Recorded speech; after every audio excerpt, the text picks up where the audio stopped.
우리 먼저 하나님 말씀 같이 읽겠습니다. 우리 아모스, 우리 소선지서에 있는 아모스 3장 7절 8절인데요. 우리 같이 한 목소리로 읽겠습니다. 시작. 주 여호와께서는 자기의 비밀을 그 종 선지자들에게 보이지 아니하시고는 결코 행하심이 없으시리라. 사자가 부르짖은즉 누가 두려워하지 아니하겠느냐? 주 여호와께서 말씀하신즉 누가 예언하지 아니하겠느냐? 아멘. 오늘 이 아모스 3장 7, 8절은 하나님께서 선지자를 보내신 까닭, 또한 선지자에게 말씀을 맡게 하셔서, 그것이 예언이라는 말이죠. 이 예언이라는 말은 하나님의 말씀을 예탁하다, 받다라는 뜻이에요. 하나님의 말씀을 받아서 전하는 선지자들의 역할을 아주 단적으로 잘 보여주는 구절입니다. 자, 오늘 이제 크리스천 베이직 세 번째 파트, 선지자들의 시대 이야기 한번 나눠볼까요? 먼저 항상 모든 공부는 우리가 알고 있는, 이미 알고 있는 것부터 시작하는 거예요. 제가 예전에 이스라엘 천년의 역사 하면서 구약 성경의 7마디 이 시간의 흐름 했던 거 기억나십니까? 벌써 다 까먹었죠? 맞아요. 정답이에요. 칠판을 보시죠. 아는 것부터 한번 시작하자고요. 구약 성경의 역사를, 구약 성경 역사가 한 1500년 되거든요. 신약 시대 전까지. 그 역사를, 성경 역사를 7마디로 나누면 창조 시대가 있었고요. 기억나시죠? 그 다음에 아브라함 때부터 족장 시대가 있었고요. 그 다음에 출애굽 시대가 있었죠. 그 다음에요, 포로 시대는 너무 멀어요. 정착 시대가 있었죠. 여호수아 정착 시대. 정착 시대 다음에는요, 왕국 시대가 있었죠. 왕국이 망하고 586년에 망하고 바벨론에 망한 다음에 포로 시대가 있었죠. 그리고 70년 만에 포로로 잡혀갔던 백성들이 다시 돌아왔어요. 그래서 그것을 귀환 시대라고 그랬죠. 그래서 이스라엘 천년의 역사는 그 역사 시대의 서막이라고 할 수 있는 여호수아, 즉 정착 시대에서부터 정착 시대, 그리고 다윗부터 시작하는 왕국 시대, 그리고 잡혀간 포로 시대, 그리고 포로에서 돌아온 귀환 시대까지 이 4마디의 시대가 천년의 역사예요. 다시요. 써면서 알려드려야 조금 더 기억을 도움이 될 텐데 더 꼼꼼하게 준비하도록 하겠습니다. 지금 조금 이런저런 일들이 있어서 좀 집중력이 떨어진 게 보여요. 죄송해요. 대신해서 다시요. 정착, 여호수아 정착 시대, 그리고 왕국 시대, 포로 시대, 귀환 시대, 이 4마디의 시간을 이스라엘 역사, 천년의 역사 시대라고 하는데, 우리가 오늘부터 살펴볼 선지자 시대는 그러면 어디를 말하냐? 왕국 시대 중간쯤에, 말로만 하면 좀 어려우실 텐데, 창조 시대가 있었고요. 시대는 똑같이 반복되니까 뺄게요. 그 다음에 족장 시대가, 에휴, 눌러도 그래요.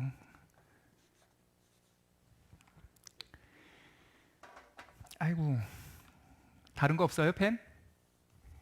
네. 그래서 그 왕국 시대에 보면 남왕국과 북왕국이 나눠질 때 아합 왕이 북왕국에 있었죠.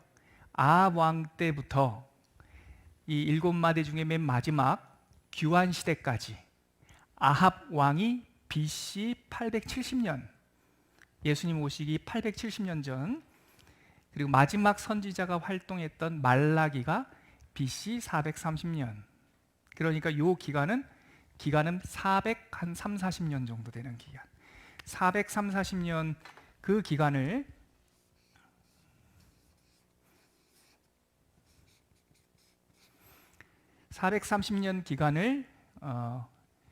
선지자들의 시대라고 말을 할 수가 있어요. 그 이 시대에 서막을 열었던 인물을 꼽자면 누구냐면 우리가 잘 알고 있는 엘리야. 엘리야부터 어느 선지자까지의 기간을 말하냐면 구약 성경의 마지막 말라기. 잘 보이세요? 말라기. 요 기간을 선지자들의 시대라고 할 수 있는 거죠. 이 엘리야가 활동했던 그때 왕이 누구냐면 왕국 시대, 분열 왕국 시대예요. 그때 누구냐면 왕이 북왕국 아합 왕이었어요. 네. 그래서 아합 왕 때부터 쭉 포로로 잡혀가서 말라기 때가 언제냐면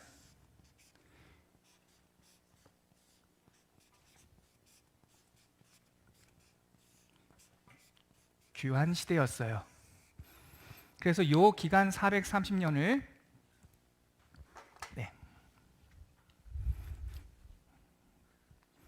430년을 요 기간을 우리는 지금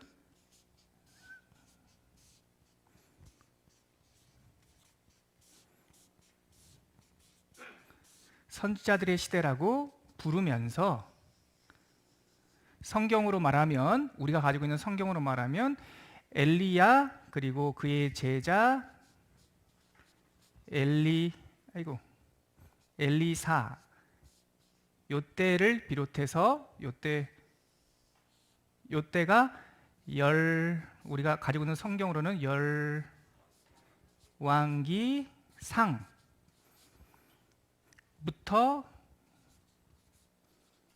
열왕기하.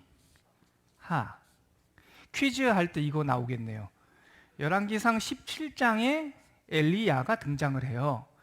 그리고 열왕기상 13장에 엘리사가 죽어요. 그래서 요 약 19장이에요.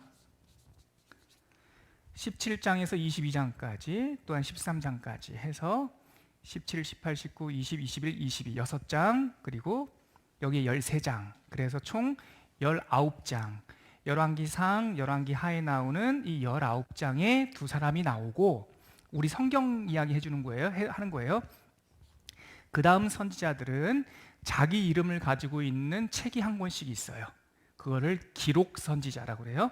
엘리야, 엘리사는 책을 남기지 않았어요. 그의 제자들이 이 구전으로 한 것을 기록한 것이 있죠. 그래서 그 이후의 선지자들은 본인 이름의 책이 있는데 16명이에요. 그래서 소위 양이 많은 선지자, 양을 많이 남긴 선지자를 대선지자라고 얘기를 해요.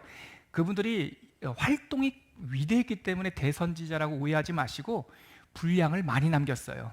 그리고 조금 남긴 사람들을 소선지자 그래요. 그래서 먼저 열왕기상, 열왕기하를 시작으로 이사야 알고 계시죠? 이사야, 예레미야, 그 다음에요 에스겔, 그 다음에요 다니엘까지. 그래서 이사야, 예레미야는 아직까지 분열 왕국 시대의 왕국 시대.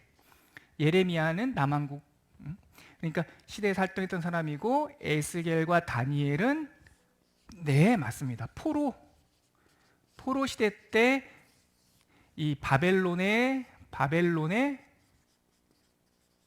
묶여 있을 때 다니엘은 왕궁에서 활동한 선지자, 에스겔은 포로의 백성들 가운데에서 살았던 선지자. 그리고 나머지 12 호세아서부터 말라기까지 여기 1명, 둘, 셋, 네 분이 계시고 소선지자 12분이 계시는데 호세아부터 말라기까지 선지자들은 다 요 큰 시대, 엘리야, 엘리사 시대, 이사야 시대, 예레미야 시대, 그리고 다니엘, 에스겔, 그리고 규한 시대에 12명이 이렇게 흩어져 있어요. 그래서 우리 강의는 이 큰 줄기를 따라가면서 12명의 선지자들을 이렇게 그 안에 껴서 같이 큰 시간의 흐름대로 한번 살펴볼 예정입니다. 자, 이제 오늘 강의 하나 한번 보실까요? 그래서 하나만 더 제가 말씀드리죠. 저를 한번 보시겠어요? 이 강좌는 성경을 강의하는 강좌가 아니에요. 할 수가 없습니다. 전체 이 선지서는 구약이 총 몇 장으로 되어 있냐면 929장으로 되어 있는데요. 선지서에만 250장이 있어요. 그럼 우리가 약 250장, 저기 열왕기상, 열왕기 하에 있는 19장까지 합치면 구약 성경의 약 30%가 선지서예요.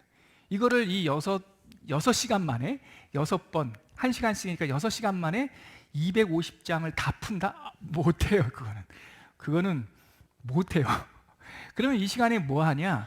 텍스트를 읽는 거는 성경 통독하시면서는 해보시고, 이 시간은 그 말씀의 배경, 그리고 주제, 그리고 핵심 말씀, 핵심 단어, 그리고 구조가 있다면 어떤 이사야서가 66장으로 되어 있잖아요. 굉장히 많은데 그게 어떤 구조로 말씀이 되어 있는지를 우리가 딱 보는 거, 그게 이번 강좌의 목표예요. 그래서 목차를 보시면 오늘은 첫 시간 엘리야와 엘리사를 다룰 텐데, 엘리야와 엘리사 시대에 있었던 5명의 소선지자까지 오늘 총 7명을 이야기할 텐데, 전체를 다 할 수는 없고, 그러니까 꼼꼼하게 모든 장과 구절을 다 설명해 드릴 수는 없고, 오늘 강의안을 보면 배경과 주제, 말씀과 구조, 이것만 여러분들에게 설명을 해드릴 거예요. 그러면서 여러분들이 성경 통독할 때 좀 도움이 될 수 있도록 그걸 목표로 하고 있습니다. 자, 2페이지 가보실까요? 제가 꼼꼼히 한번 풀 텍스트로 원고를 썼는데요, 같이 따라 읽으시면서 내용을 한번 보도록 하겠습니다. 오늘 낭독자 김춘웅 자매님이 수고해 주실까요? 도와주실까요? 자, 우리 낭독자 우리 김춘웅 자매님 머리말부터 한번 읽어주세요. 1. 머리말. 지난 시간 함께 나눴던 이스라엘 천년의 역사 동안 히브리 민족 내에는 놀라운 선지자들이 수없이 많이 등장했습니다. 그들은 역사의 마디마다 하나님의 실제를 제시하는 일에 탁월한 은사와 능력을 보여주었습니다.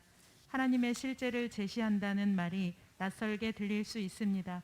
하지만 하나님은 항상 도전을 받았습니다. 하나님은 없다고 통째로 부정당하기도 하지만 더 흔한 경우는 하나님을 왜곡하는 일입니다. 때로는 몰라서, 때로는 일부러 그러는 것 같습니다. 그리스 로마 신화에 나오는 인간보다 더 나을 것 없는 괴상한 신들의 모습, 또는 디즈니 히어로 영화에 나오는 주인공들의 모습은 사람들이 왜곡한 신들의 어그러진 얼굴입니다. 옛날이나 지금이나 크게 다르지 않습니다. 선지자들은 이처럼 하나님에 대한 온갖 판타지와 거짓말에 속아 살던 공동체와 민족들에게 참 하나님의 명령과 약속과 임재를 전해 주었습니다. 그 단락에서요, 첫 번째 단락에서 선지자들은, 그러니까 두 번째 줄 보세요. 선지자들은 역사의 마디마디마다 하나님의 실제, 리얼리티, 하나님은 뜬구름 잡는 소리가 아니라 실제다라는 것을 제시하는 일에 아주 탁월한 사역을 했다라는 그 부분에 한 밑줄을 쳐주시고요. 그리고 그 단락의 밑에서 세 번째 줄 끝에 보면 선지자들은 이처럼 하나님에 대한 온갖 판타지, 거짓말에 속아 살던 이 종교, 그리고 문화, 공동체와 민족들에게 참 하나님이 계신다라고 하는 그분의 명령과 약속과 우리 가운데 오시는 임재를 전해주는 것, 이것이 바로 선지자들의 역할이었다라는 거예요. 그 다음 단락 한번 읽어주시겠어요? 왜곡은 어디서 어떻게 일어날까요? 정도의 차이가 있을 뿐 우리는 누구나 하나님을 믿고 있습니다. 그러나 대부분의 사람들은 어떻게든 하나님을 우리 삶의 주변 자리에 묶어두려 하고, 그것이 여의치 않으면 각자의 편의대로 하나님을 축소시켜 대합니다. 이런 우리에게 참 신이 있고 그 하나님은 우리에게 중심이 되시며 결코 뒷방에서 우리가 불러주기를 기다리는 그런 존재가 아니라고 고함을 치는 이들이 바로 선지자들입니다. 그들은 하나님이 자신을 계시하는 대로 그분을 대면해야지 우리가 상상하는 대로 하나님을 꾸며내서는 안 된다고 주장합니다.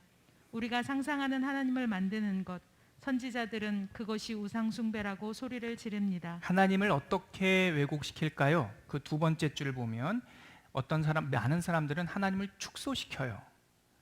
예, 축소시켜요. 두 번째는 그게 여의치 않으면 하나님을 내 편의대로 왜곡시키려고 해요. 그러니까 묶어두려고 해요. 이게 뭐죠? 그러니까 하나님을 종교화시킨다라고 하는 것은 내 옆에 신주, 그 알라딘의 마술램프처럼 내가 필요할 때 꺼내서 쓰는 그런 존재로 왜곡시키는 것, 그리고 축소시키는 것은 묶어둘 수 없다면 그냥 한 나무에 깃든 신령이나 아니면 꾸며낸 신화에 이렇게 묶어놓죠.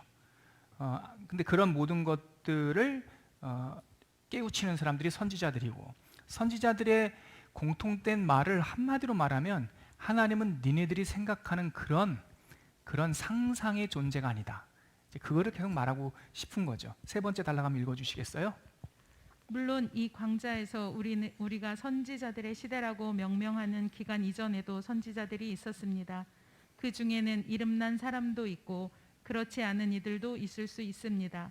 하지만 초창기 선지자들은 특정 현안에 조연처럼 등장하는 것이 보통이었습니다. 하지만 어느 시점부턴가 사회 전반이 심각한 상황에 이르렀고, 그때 국가와 시대 전체 그리고 개인과 민족 전체를 아우르는 선지자들이 등장했습니다. 이들은 특정 현안에만 머무르지 않고 시대 전체를 진단하고 왕조 전체를 책망하기도 하며 국제적인 역학관계에 대해 심판을 예언하기도 했습니다. 대표적으로 엘리야라는 선지자입니다. 그로부터 시작된 선지자들의 폭넓은 활동기를 우리는 선지자들의 시대라고 부릅니다. 네, 저랑 보시죠. 엘리야, 우리가 선지자들의 시대라고 말하는 그 시간을 여는 사람이 엘리야인데요. 엘리야 이전에도 선지자들이 있었어요. 근데 그 사람들은 어떤 특징이 있냐면 현안에만 나타나는 거예요. 예를 들어서 대표적인 선지자 나단 있죠. 나단은 다윗이 죄를 범했을 때, 또 북왕국의 위기 때 마치 우리 삼국지에 나오는 그 방통이나 그런 사람들처럼 책사처럼 나타나서 이렇게 옆에서 조언을 하죠. 사마천이나 뭐 이런 사마의나 이런 사람들처럼. 그런데 그렇게 현안 정도가 문제가 아니라 나라와 전 세계가 위기를 닥쳤을 때 엘리야, 우리가 선지자의 시대라고 말하는 이런 인물들이 딱 나오면서 이 사람은 한 번만 하는 것이 아니라 전체적인 이야기를 진단해주고, 심지어는 남왕국 유다, 북왕국 이스라엘, 심지어는 옆에 있는 열방이나 나라들까지 진단하고 심판하는 일을 했는데요. 그 서막을 여는 사람이 엘리야라는 거죠. 자, 그 다음 달락 한번 읽어볼까요? 그 시대는 크리스천들이 소위 대선지자라고 부르는 인물들이 자, 살던 네 명, 시대이며, 대선지자 4명, 이사야, 예레미야, 에스겔, 다니엘. 오케이. 그 4명을 시작으로 그 다음 포로 귀환 이후 말라기서를 기록한 선지자의 시대까지 약 430년간 이어집니다. 말라기 이후 꼭 그만큼의 침묵기가 흐르지만 결국 예수 그리스도의 때에 이르러 이 선지자들의 외침은 성취되고 완성됩니다. 선지자들의 이야기는 뛰어난 종교적 영웅들의 서사가 아닙니다. 그들을 세우시고 보내시고 그 입에 말씀을 주신 하나님의 이야기입니다. 이스라엘 천년의 역사가 하나님의 활동 무대였다면 선지자들은 그 무대 위에서 이야기를 이어가는 주요한 조연들이었습니다. 그들은 주인공의 등장을 준비하는 뛰어난 인물들이었습니다. 특히 선지자들의 시대 서막을 여는 엘리야, 엘리사 때를 지나면 자신들이 받은 말씀과 삶을 글로 남기는 사람들이 등장합니다. 말씀을 책으로 남긴 16명을 문서 선지자들이라 부르는데, 우리가 6주간 함께 나눌 선지자들의 시대는 이 텍스트들을 기반으로 합니다.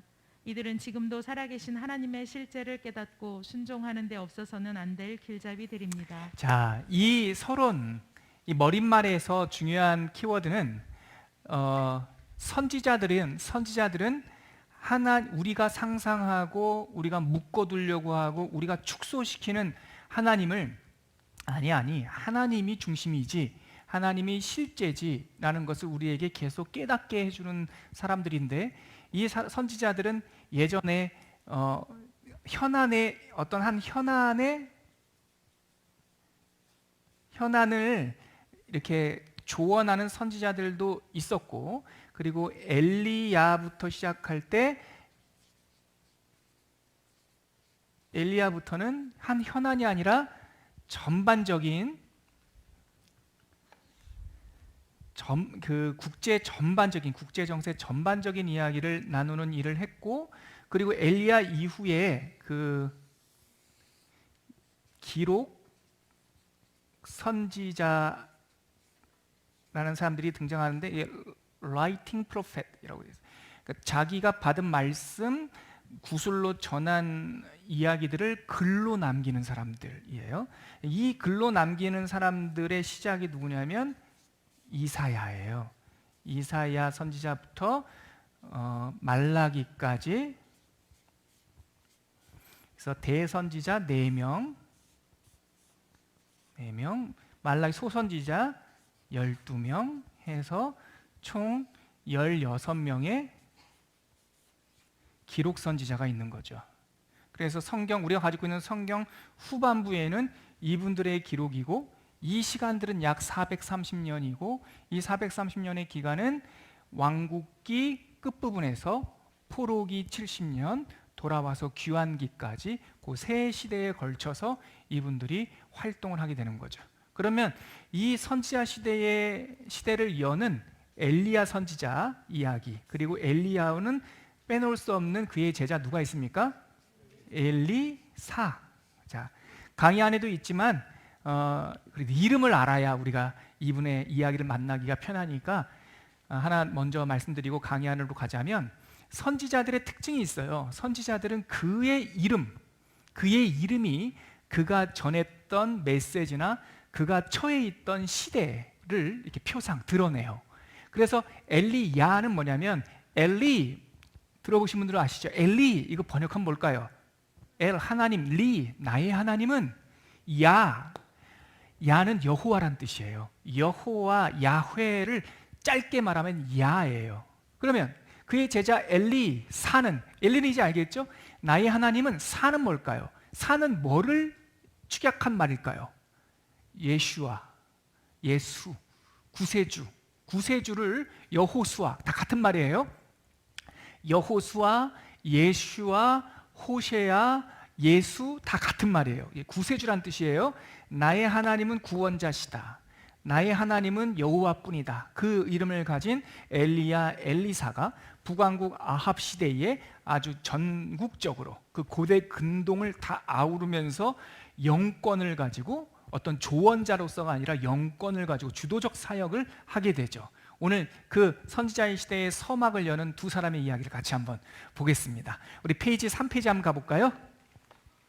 페이지 3페이지, 엘리야를 한마디로 표현하는 소제목을 잡자면, 노목사는 콜 때마마다카, 우리 제일 잘 알고 있는 세미한 음성, 그것이 바로 엘리야를 규정하는 한 문장이라고 저는 생각을 해요. 자, 배경 이야기 한번 볼까요? 우리가 배경, 주제, 한 말씀, 구조, 다시 한번 배경, 주제, 한 말씀, 키워드, 그리고 구조, 이 네 가지만 이 강좌 때 본다고 그랬죠? 자, 그러면 어떤 배경이었을까요? 우리 읽어주시죠.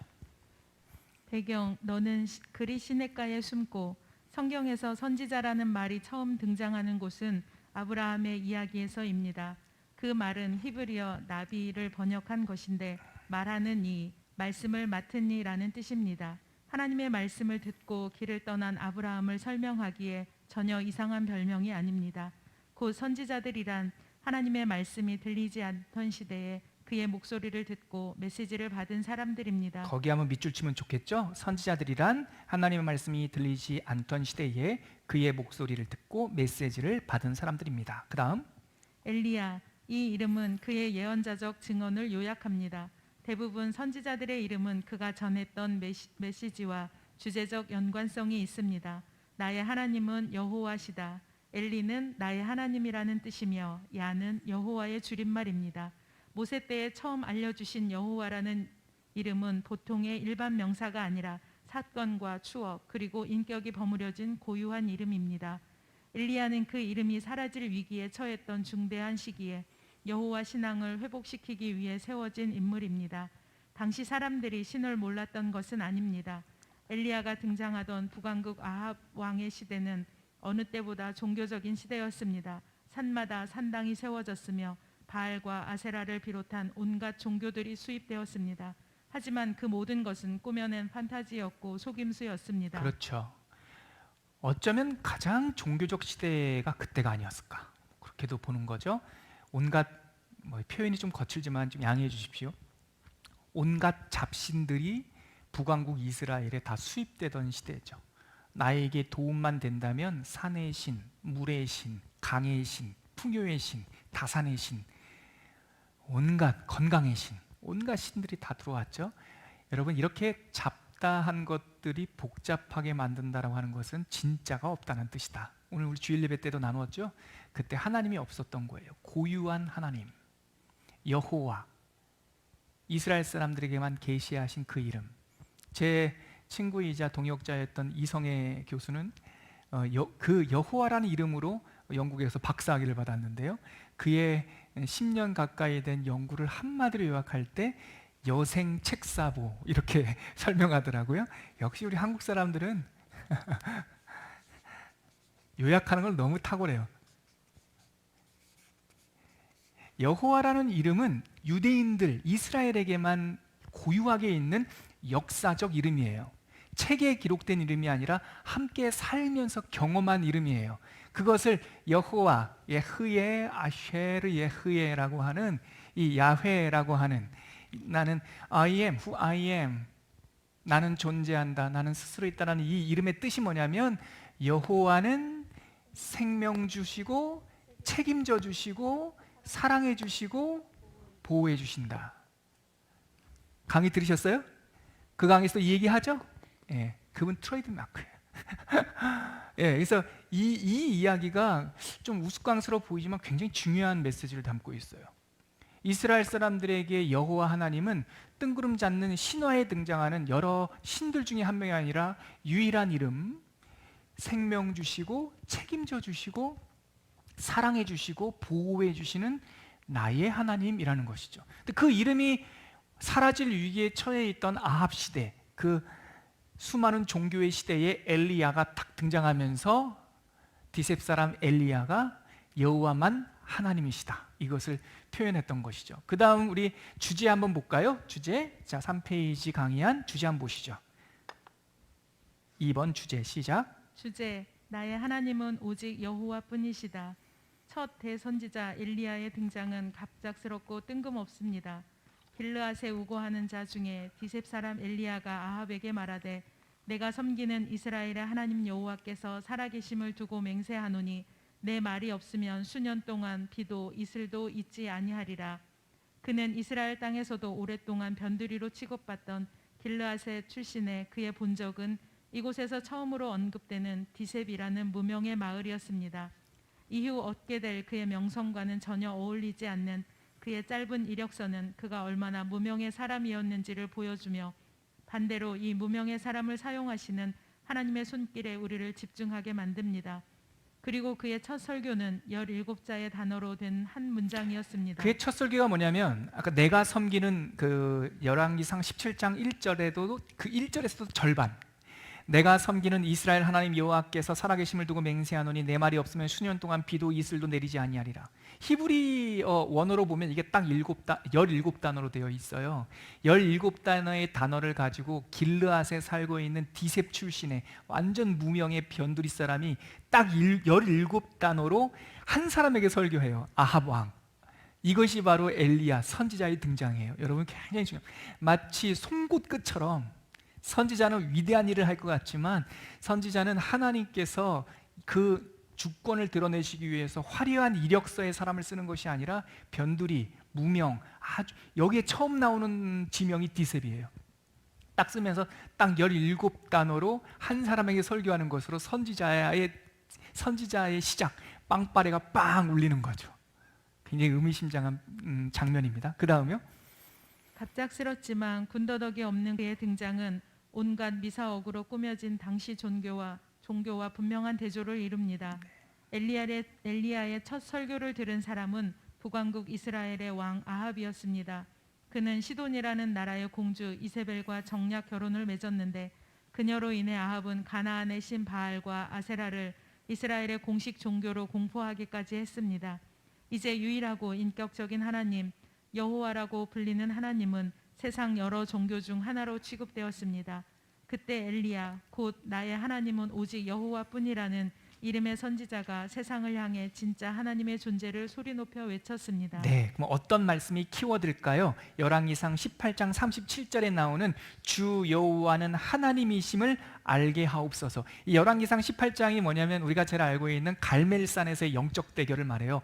그때도 바알 제사장 450명, 아세라 선지자 400명, 도합 850명, 850대 1로 복잡한 사람들과 단순한 사람 두 사람이 영적 대결을 펼치는데, 불로 임하는 신이 진짜 실존하는 하나님인지 우리 증명하도록 하자. 그들이 오케이 했어요. 그런데 불로 임하지 않으니까 그들은 어떤 행동을 하던가요? 막 살을 찢고 노래하고 뭐 요란 법석 그 옆에서 엘리야는 이러고 봐요. 해봐, 계속 해봐 하고 나서 할 거 다 끝났어. 그러니까 그들이 지쳤죠. 그때 엘리야는 물을 떠오라고 그래요. 왜냐하면 우연이라고 하는 가능성을 1도 제거하기 위해서 그 제단에다가 물을 흥건히, 도랑에 물이 흐를 정도로 흥건히 붓고 나서요, 자 됐죠. 물에 젖은 제단 거기에 주여 불로 임하여 주시옵소서. 주께서 불로 임하실 때 오직 여호와만 하나님이심을 알게 하옵소서. 이 기도를 빡하니 하늘에서 불이 내려와서 그 물을 다 말리면서 불이 확 타는 거예요. 그래서 하나님의 실존, 지금도 시퍼렇게 눈 뜨고 계시는 하나님을 이렇게 증거하게 된 것이죠. 자, 그 말씀 부분 한번 읽어주시겠어요? 엘리야의 활동을 대표하는 현장은 갈멜산과 호렙산입니다. 이 두 산은 묘한 대조를 보입니다. 갈멜산이 치열한 싸움터였다면 호렙산은 외로운 골방과 같습니다. 하지만 이 두 산은 공통점이 있습니다. 바로 하나님은 어떤 분인가를 보여주는 무대입니다. 갈멜산에서는 하나님의 실제와 능력이 드러났고, 호렙산에서는 요란한 퍼포먼스가 아니라 인격적인 교제와 임재를 보여주셨습니다. 되게 중요해요, 여러분. 하나님의 사람들 자서전을 살펴보면 하나님께서 쓰셨던 사람들은요, 이 동전의 양면처럼 갈멜산과 호렙산이 있어요. 그가 부름받은 사역의 현장에서는요, 용감한 장군처럼 싸우지만 그 무대에서 내려오면 하나같이 하나님의 사람들은 깊은 골방이 있었어요. 거기서 기도하고 침묵하고 금식하며 기도하다가 단 위에 딱 서면 용사처럼 불타올랐어요. 엘리야가 그 선지자들의 형태를 보여주죠. 자, 그 다음 그의 제자, 그렇게 딱 호렙산에서 우울해 있을 때 하나님께서 바람과 지진과 불 가운데서도 나타나지 아니하시는데 세미한 음성으로 속삭여 주시면서 너는 내려가라. 내가 너를 통하여, 너의 발자취를 통하여 이를 경영할 텐데, 세계를 경영할 텐데, 먼저 그 아벨무로, 이름을 좀 모르겠네요. 엘리사에게 기름을 부어 너를 대신하게 하고, 예후에게 기름을 부어 아합 왕조를 대신하게 하고, 또한 하사엘에게 기름을 부어 아람의 벤하닷을 대신해서 새로운 왕조, 즉 선지자의 계보와 이스라엘의 왕의 계보와 그 당시에 가장 강대국이었던 아람 나라의 왕의 계보를 바꾸는 비전을 주시고, 그래서 18장에서 산에서 내려오면서 그 엘리사에게 엘리사를 제자를 부르면서 엘리야의 사역은 페이드 아웃 되는 거죠. 페이드 아웃 돼요. 물론 그 나발의 억울했던 그 나발의 포도원을 찾아주시는 일에는 잠깐 등장을 하고요. 그래서 열왕기상 17장 등장, 18장 갈멜산 전투, 19장 호렙산에서의 기도, 그 다음에 20장, 21장, 22장까지 갔다가 열왕기 하에 들어가면 엘리야와 엘리사가 이 역할이 바뀌는, 엘리야가 회오리 바람 가운데 승천하고 엘리사가 그 엘리야의 옷 두루마기를 잡고 갑절의 은혜, 즉 내가 당신의 사역의 장자권을 갖고 있는 장자임을 증명해 주시옵소서. 그래서 그 잡고 갑절의 은혜를, 성령의 은혜를 구하고 그 하늘로 올라간 스승의 뒷모습에 묶이지 않고 그 두루마기를 가지고 요단강을 땅 치니 강이 쫙 갈라지죠. 그러면서 엘리사의 사역이 시작이 되는 거예요. 근데 엘리사는요 더 강력해요. 엘리야가 조금 여성적인 느낌이라면 엘리사는 완전히 남성적이고요. 또 엘리사의 모습은 성경에도 묘사가 되어 있는데 그는 머리숱이 없었어요. 그래서 막 사람들이 와서 이 대머리야 놀리니까 이놈들 해가지고 이렇게 막 징계도 하고. 그래서 엘리사의 사역은 12개의 기적과 3가지의 굵직한 사건으로 요약할 수 있어요. 12개의 기적, 강의 안에 다 있어요. 세 가지의 굵직한 사건, 국제 정세적인 사건, 그 내용이 이제 강의 한 3페이지에 담겨 있습니다. 한번 읽어볼까요? 4페이지에 있습니다. 엘리사 이야기 한번.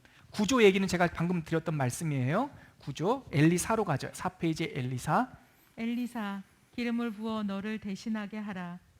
배경, 성령의 역사가 갑절이나 있게 하소서. 엘리사는 그의 스승 엘리야의 삶과 뗄 수 없습니다. 어쩌면 엘리야를 통해 시작하는 죄송합니다. 그것도 오타가 있네요. 하나. 성령의 역사가 갑절이나 있게 하소서는 열왕기상 17장 3절이 아니고요. 제가 한번 찾아드릴게요. 그 열왕기 하입니다.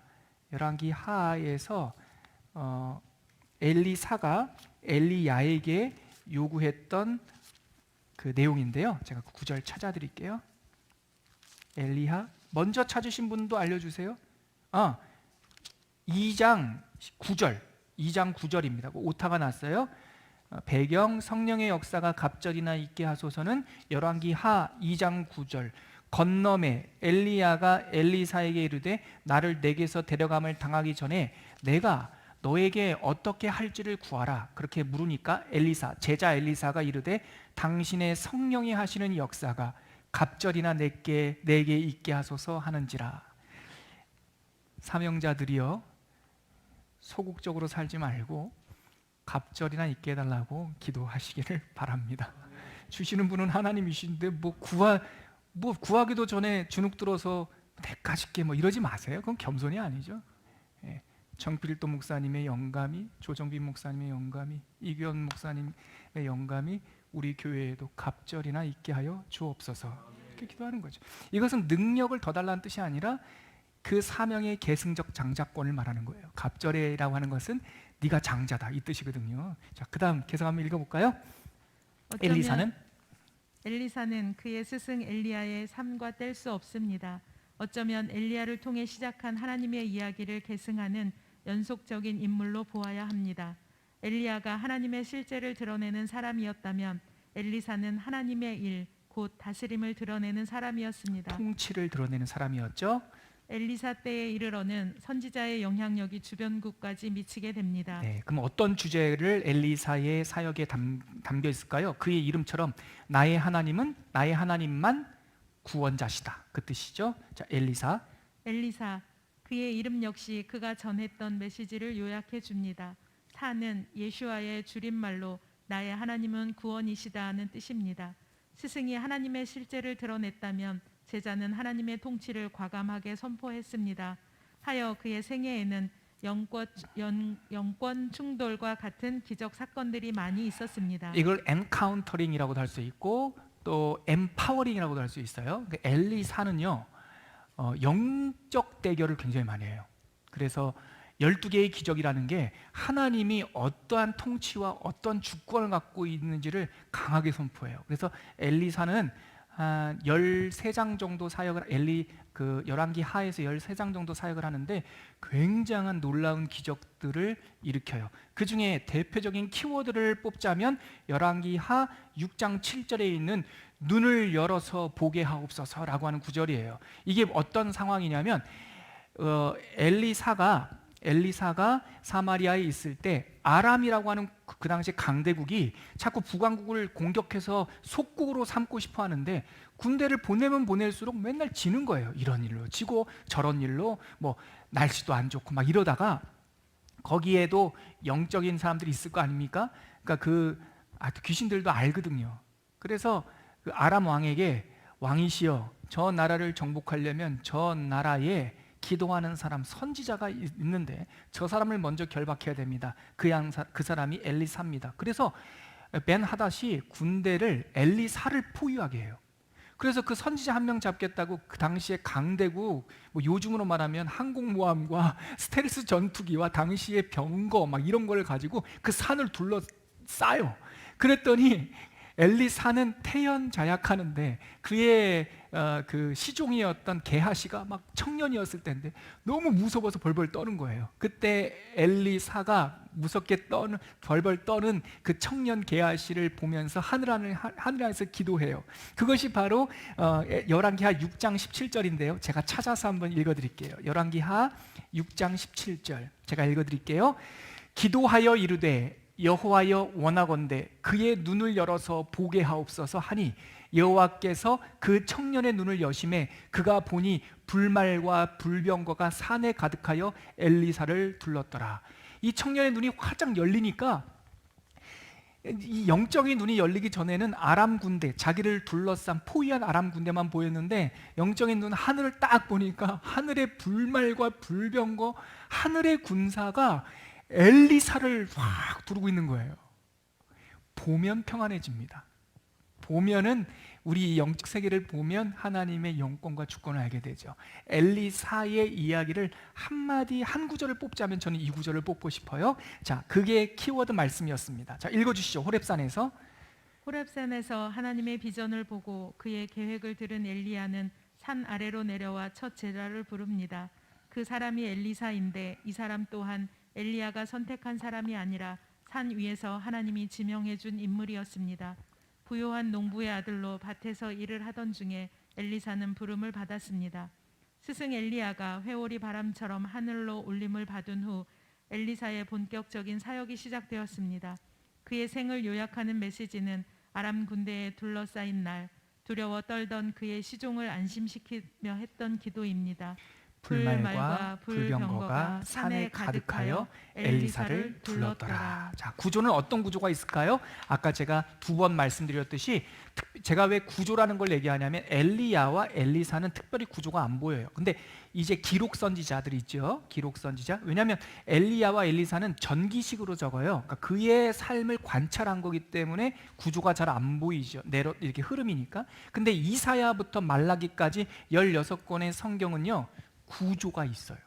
기록이기 때문에 소위 플롯, 흐름이라는 게 있거든요. 그래서 다음 시간 이사야부터는요 제가 W 구조, M 구조, 상승 구조 뭐 이런 것 구조를 알려드릴 거예요. 그러면 66권 전체 복잡해 보였던 이야기가 하나의 그림처럼 이렇게 구조, 숲이 보일 거예요. 자, 엘리사의 이야기는 구조, 특별한 구조는 없고요. 아까 말씀드렸던 12개의 기적과 3개의 굵직한 사건이에요. 강의 한 5페이지를 보시면 이건 뭐 어디 있는 게 아니라 노 목사가 정리한 건데요. 같이 한번 따라 보시죠. 성경 순서대로예요. 2장부터예요. 딱 그러니까 엘리야가 승천한 후에 이제 엘리사의 사역이 본격적으로 시작될 때 첫 번째 기적이 뭐냐면 엘리야의 두루마리를 가지고 요단강을 치면서 가르는 일이에요. 그래서 그의 생전에 있었던 대표적인 기적들로는 1번 요단강 물을 갈랐다. 2번 물이 좋지 않은 여리고에서 물을 정수 깨끗하게 만들었어요. 다 2장에 있는 거예요. 그리고 3번 그를 조롱하던 아이들이 있어요. 대머리여 올라가라 올라가라. 하나님을 보지 않고 사람만 보는 철없는 어린아이들이 있어요. 그 아이들을 저주하는 그런 이야기가 있고요. 하여튼 그냥 무시무시합니다. 예, 여러분, 4번째가 개천을 파서 가뭄이 들었는데요. 개천을 파서 식수를 얻었어요. 그 3장에 나오고요. 5번째가 요절한 선지생도의 아내, 이 엘리야가 스승이 와가지고 했던 일이 뭐냐면 선지 학교를 만드는 건데요. 그 선지 학교에서 엘리사가 계속 자라고 많은 선지생도들이 있었는데 그 선지 신학생 중에 한 명이 요절을 한 거예요. 근데 부인이 살 수가 없으니까 엘리사가 이 선지생도의 아내의 기름병을 갖고 오라고 해가지고 화수분 끊이지 않게 기름이 나와 그거를 팔아서 생계를 유지하게 되는 뭐 그런 이야기들도 나와 있고요. 6번째가 우리가 알고 있는 수넴 여인이에요. 엘리야에게 사르밧 여인이 있었다면 엘리사에게 수넴 여인이 있었어요. 수넴 여인은 적극적으로 그 엘리사를 후원했죠. 주의 종을 잘 섬겼는데 이 수넴 여인에게는 아이가 없는 문제가 있었는데 엘리사가 기도하여 아이를 낳게 돼요. 이것이 바로 6번째 기적이고요. 7번째는 그렇게 낳은 아이가 웬일인지 갑자기 열병이 걸려서 죽게 돼서 이 수넴 여인이 와서 선지자 앞에서 울어요. 그랬더니 선지자가 그 아이, 죽은 아이를 끌어안고 기도하여 살려내는 일이 일어나죠. 이게 7번째. 6번째, 8번째는 성지생도들이 모여가지고 식사하려고 죽을 끓이는데 가물어가지고 풀을 이렇게 해다가 먹는 이 풀을 구해다가 끓였나 보죠. 근데 그 안에 독초가 들어가 있었어요. 근데 엘리사가 그걸 단번에 알아봐요. 그래서 죽을 해독시키는 것이 있었고요. 8번째고요. 그리고 9번째는 그렇게 배가 고픈 선지생도들에게 보리떡 20개와 약간의 채소를 가지고 100명의 선지생도를 먹이게 되죠. 그리고 10번째는 우리가 잘 알고 있는 이 아람 장군 나아만이 나병에 걸렸을 때 엘리사를 찾아왔을 때 요단강에서 그를 치유하는 사건이 10번째. 11번째는 그런데 나아만이 병이 나오니까 너무 좋아가지고 선물을 드리겠다 하니까 엘리사가 선물 안 받아도 돼. 하나님이 있는 줄만 알아. 그리고 보냈는데 그 옆에서 이렇게 보던 게하시가 저 귀한 거를 그냥 돌려보내네 하고 나아만을 쫓아가가지고 우리 선생님이요 좀 달라십니다. 거짓말해가지고 그걸 좀 이렇게 받아요. 근데 엘리사는 다 보고 있어요. 무섭다니까 엘리사는. 다 보고 있다가 야 게하시 너 어디 갔다 왔냐? 제가 그냥 뭐 바깥에 뭐 장 좀 너 누구를 속이냐 하고 그 문둥병이 나병이 게하시한테 들어가는 그게 이제 11번째 고요. 12번째는 6장에 나오는데 선지생도 어떤 사람이 이렇게 나무하다가 가물었으니까 도끼를 빌려와서 나무하다 도끼가 우물에 빠졌는데요. 엘리사가 지나가다 그걸 보고 이렇게 도끼를 쫙 물에 떠오르게 해요. 하여튼 이런 신비한 이야기들, 기적들이 일어나죠. 그리고 나서 이게 12가지의 기적이고요. 이제 7장에 가면 7장, 8장, 9장에 굵직한 사건이 나오는데요. 7장에는 사마리아 군대가 사마리아 북왕국의 수도를 아람 군대가 이렇게 포위했는데요. 하룻밤 사이에 그 18만 몇천 명이었던가 그럴 거예요. 제가 정확히 기억이 안 나는데 굉장히 많은 아람 군대가 마치 에어포켓 터뷸런스라고 하죠. 비행기 타고 올라가면 공기가 없는 층이 있어요. 그래서 거기 비행기가 지나가다가 그 터뷸런스를 만나면은 이 난기류를 만나면 이렇게 푹 비행기가 떨어지잖아요. 그것처럼 사마리아를 포위하고 있던 아람 부대가 하루아침에 그냥 싹 그런 사건이 하나 있었어요. 그리고 그 패배로 베나닷이 돌아갔다가 8장에 보면 베나닷이 쿠데타가 당해서 그 하사엘이라고 하는 장군이 아람의 왕이 되고요. 이제 9장에 가면 예후가 반란을 일으켜서 아합 왕조를 멸망시키는, 그래서 북왕국의 4번째 왕조 예후 왕조가 세워지는 뭐 이런 일들이 있는데요. 그래서 사마리아를 포위한 아람 군대가 패하다. 아람의 왕 하사엘 왕조가 등장하다. 이 하사엘도 엘리야에게 하나님께서 비전 주신 거잖아요. 그래서 엘리사 제자가 가서 기름을 붓고 네가 아람의 왕이 될 것이다 이렇게 얘기를 해요. 그리고 나서 9장에 가면 예후가 등장해서 아합 왕조를 다 멸절하는 이제 그런 이야기들이 나오죠.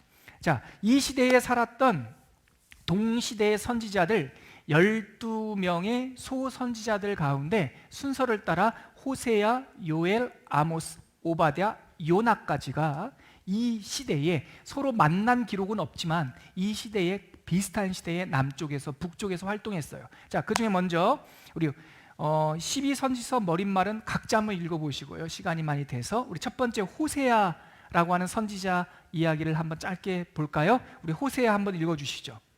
호세야, 너 이스라엘은 바람난 여인과 같구나. 그러니까 호세야는 이 엘리사가 활동할 때 비슷한 시대에 활동했던 선지자인데 호세아가 농부였거든요. 농부의 눈에 딱 보니까 그 잘난 척하는 북왕국의 귀족들은 바람난 여자들 같다. 그거를 엘리야가 살 때 호세아라는 선지자를 통해서 다각도로 보여주시는 거죠. 읽어주시겠어요? 호세아서는 이 말씀이 남왕국 왕 우시야, 요담, 아하스, 히스기야의 시대, 곧 여로보암이 북왕국을 다스리던 시대에 호세아라는 한 인물에게 임한 여호와의 메시지라고 밝힙니다. 이 기간을 최대한 좁혀 본다면 호세아는 기원전 753년에서 715년 사이에 활동했던 북왕국 출신의 선지자로 추정됩니다. 그렇다면 이 인물은 엘리사 사후에 북왕국이 멸망할 때까지 활동했던 북왕국의 선지자입니다. 이 기간에 북왕국 이스라엘은 쇠락의 길을 걷고 있었습니다. 예후 왕조의 후계자 여로보암 2세는 강력한 왕권을 구축했지만 그의 아들 때에 이르러 왕조가 단절되었고 스가랴를 죽인 살룸을 시작으로 네 차례의 쿠데타가 반복되면서 결국 아스리에 의해 멸망하고 맙니다. 호세아는 자신의 나라가 쇠락, 타락, 패망하는 모든 과정을 지켜보며 메시지를 선포했습니다. 마치 예레미야가 남왕국의 패망 과정을 지켜보며 눈물의 메시지를 전했던 것처럼 호세아는 북왕국의 흥망성쇠를 지켜본 선지자였습니다. 이런 배경에서 호세아서는 북왕국 이스라엘을 향한 경고와 함께 돌이킴을 호소하는 메시지가 중심을 이룹니다. 그는 이스라엘의 타락상을 음행이라는 상징적 비유를 통해 반복적으로 설파합니다. 앞으로 나올 선지자 요나와 아모스는 정확히 같은 시대에 활동했던 선지자들입니다. 네, 여기 한번 보시죠. 소선지서 12소선지서를 시작하는 호세아 선지자는 농부였는데 평범한 평민의 입장에서 부인이 자꾸 집을 나가요. 부인이 아주 미세스 고멜이라는 여인인데 이 여인이 자꾸 집을 나가고 음란한 여인이에요. 그러니까 이 사람의 삶을 통해서 당시 북왕국 이스라엘의 형편을 은유하시는 거죠. 시간적으로 보면 엘리야가 활동을 하고 아합 왕 때, 그리고 엘리사가 활동한 다음에 예후 왕조의 시작이에요. 엘리사가 열왕기상 13장에서 죽게 되는데 그 이후에 활동했다고. 그래서 엘리야 북왕국만 보자면 엘리야, 엘리사, 호세아까지 쭉 이 흐름이 연결된다고 보면 돼요. 물론 제자는 아닙니다. 그러나 하나님께서 이 사람을 세운 거죠. 근데 재밌는 것은 호세아는 언제까지 활동하냐면 북왕국이 망할 때까지 활동해요. 근데 북왕국 19번째 왕의 이름이 누구냐면 호세아예요. 같아요. 근데 호세아 선지자는 그렇게 북왕국이 음란하구나, 북왕국이 바람났구나, 이런 호세아서의 굉장히 중요한 메시지는 우리가 여호와를 알자, 힘써 여호와를 알자, 그의 빛은 새벽빛처럼 일정하시나니, 그런 말씀이 호세아서의 핵심 키워드죠. 자, 그 다음 요엘 한번 볼까요? 요엘 유다 땅에 메뚜기 재앙이 몰아쳤다. 선지자 요엘은 활동 연대가 정확하지 않은 대표적인 선지자입니다. 하지만 교회는 전통적으로 남북 분열 왕국 시대에 남왕국에서 활동했던 인물로 추정합니다. 요엘이라는 이름은 여호와는 하나님이시다라는 뜻으로 성경은 그가 부두엘의 아들이라는 것 외에는 어떤 정보도 제공하고 있지 않습니다. 하지만 본문 안에서 그가 남왕국 유다 예루살렘 출신이라는 것을 추론할 수 있고 남왕국에 갑작스럽게 닥친 메뚜기 재앙을 통해 앞으로 임할 하나님의 진노의 날을 경고하는 분명한 메시지를 알 수 있습니다. 선지자들의 시대에는 공통적으로 백성의 타락과 하나님의 임박한 진노에 대한 경고가 많이 담겨 있습니다. 네, 요엘은요 남왕국에서 활동했던 사람인데, 남왕국에서요, 요엘이 언제 활동했는지는 정확하게 나와 있지 않은데 큰 메뚜기 재앙이 닥쳤다라는 걸 보면 아마도 여로보암 2세 이쯤으로 봐요. 그래서 엘리야, 엘리사, 호세아 활동하던 요쯤에 남왕국 출생의 요엘 선지자가 활동을 한 거죠. 근데 그의 메시지는 남왕국만 향하는 것이 아니라 이 갑작스럽게 닥친 메뚜기 재앙처럼 이스라엘 그리고 남왕국 유다, 너희들 회개하지 않으면 갑작스럽게 진노가 닥칠 거야, 이 메시지를 전하고 있어요. 자, 세 번째 소선지자 아모스 읽어주시죠. 아모스, 북왕국 이스라엘과 멸망의 악취가 진동한다. 누구나 알만한 큰 사건은 역사를 기록하는 이정표가 되기도 합니다. 아모스서도 이런 이정표를 사용합니다.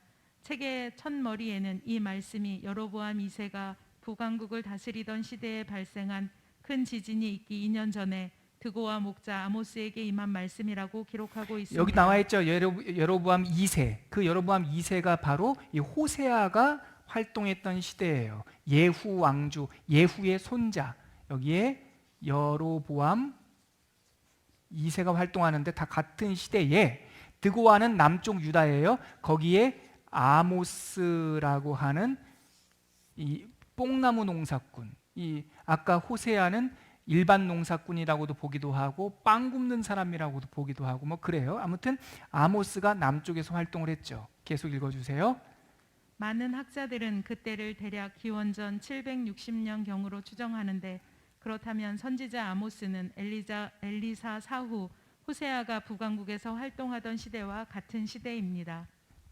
아모스는 북왕국을 향한 경고의 말씀을 보았지만 뜻밖의 그는 북왕국 사람이 아닙니다. 그는 예루살렘 근교 드고와 고원에 살던 목자로 점점 완악해져 가던 북왕국을 향한 하나님의 경고 메시지를 전했습니다. 남왕국 출신 평민으로 북왕국을 향한 메시지를 받았다는 것은 이 책의 특징 가운데 하나입니다. 더불어 목자요 뽕나무를 재배하는 농부였던 까닭에 문체가 매우 쉽고 간결하게 쉽고 일상적인 예화가 많이 사용 점도 특징으로 꼽을 수 있습니다.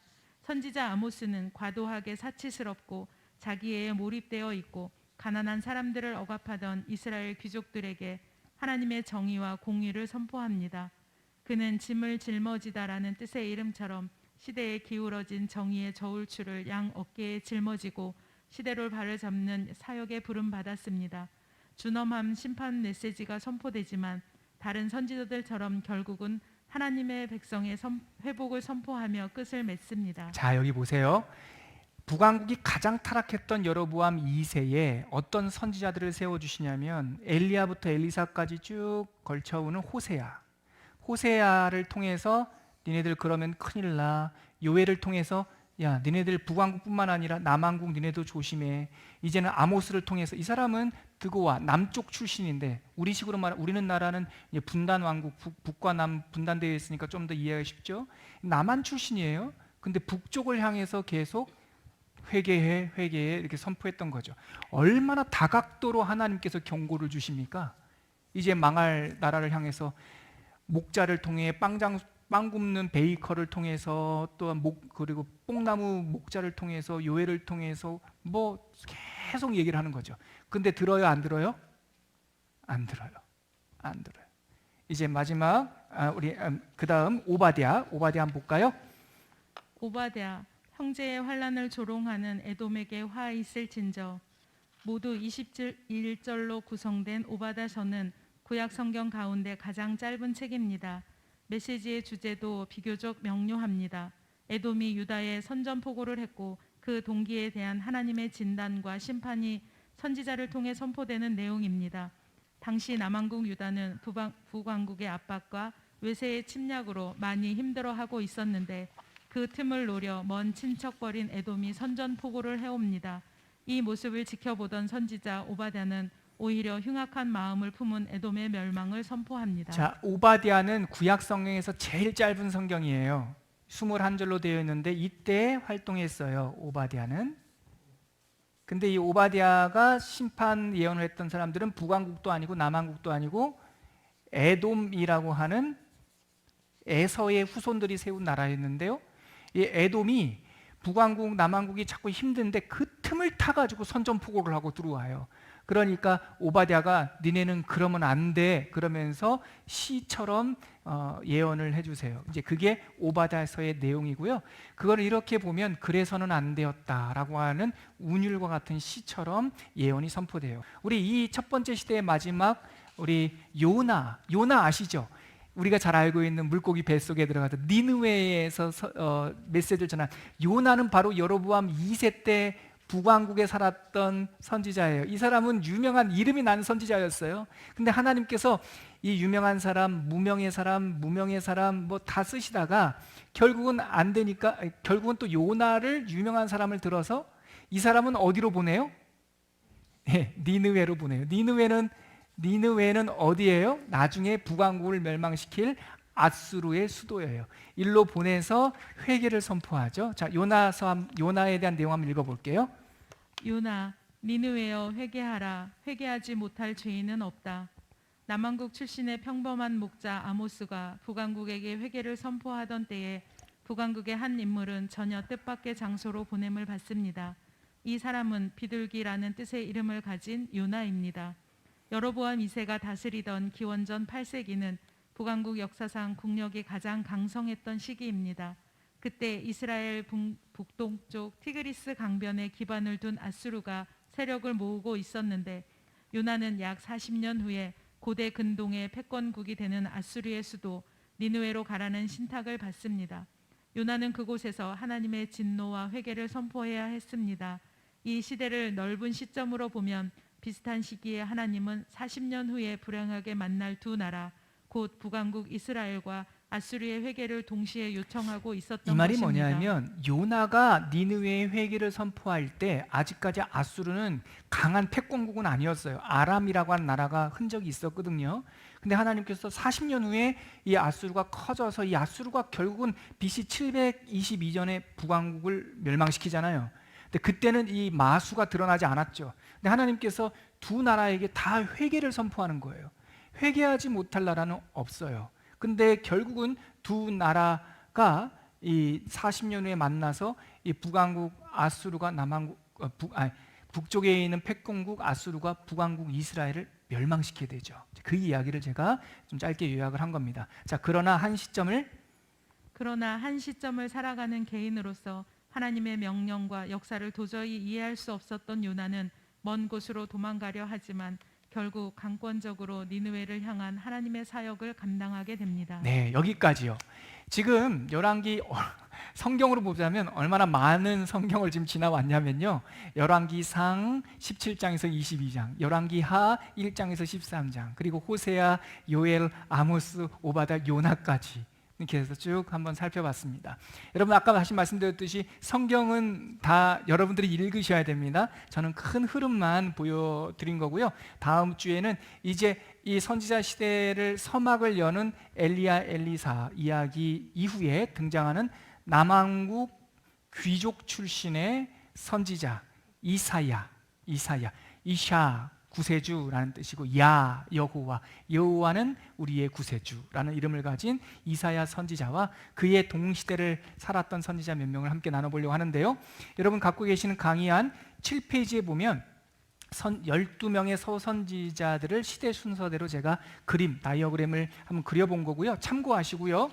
그리고 8페이지에 보면은 남북 분열왕국 시대와 그 왕들의 계보, 이 세로로 남쪽 왕, 북쪽 왕의 계보가 있고 그 옆에 어떤 선지자들이 활동했는지를 이게 넬슨 성경 개관책을 참고해서 제가 좀 편집을 해서 담아놨으니까요. 여러분들이 참고하시면 지도처럼 이것을 보시고 선지자 시대를 쭉 가시면 도움이 될 겁니다. 영상으로 보시는 분들도 저희 교회 홈페이지 자료실에다가 이 강의한 파일을 올려놓을 테니까요. 내려받아서 참고하시면 될 것 같습니다. 큰 내용, 첫 곡 시작이 반이라고 그러잖아요. 예, 시작 잘 하셨습니다. 여러분들 댁에 가셔서 오늘은 많이 시간이 됐으니까 가족들과 식사하시고 편안한 저녁 보내시고요. 이번 주 중에 시간 되실 때 한두 번씩 이렇게 복습해 보시고 강의 한번 보시면 성경 통독하는 데 도움이 될 거라고 생각합니다. 어떻게 하든 여러분 성경 말씀 읽읍시다. 말씀의 역사가 일어날 줄 믿습니다.